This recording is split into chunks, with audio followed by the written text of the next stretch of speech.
എന്റെ വഴികളിൽ മൂകസാന്ത്വനമായ പൂവുകളെ, എന്റെ മിഴികളിൽ വീണുടഞ്ഞ കിനാക്കളെ നന്ദി.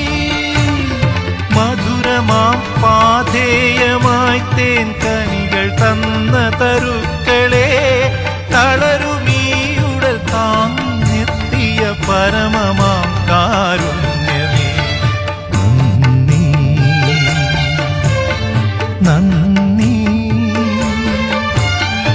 എന്നോടൊത്തുണരുന്ന പുലരികളെ, എന്നോടൊത്തു കിനാവു കണ്ടു ചിരിക്കുമിരവുകളെ, യാത്ര തുടരുന്നു ശുഭയാത്ര നേ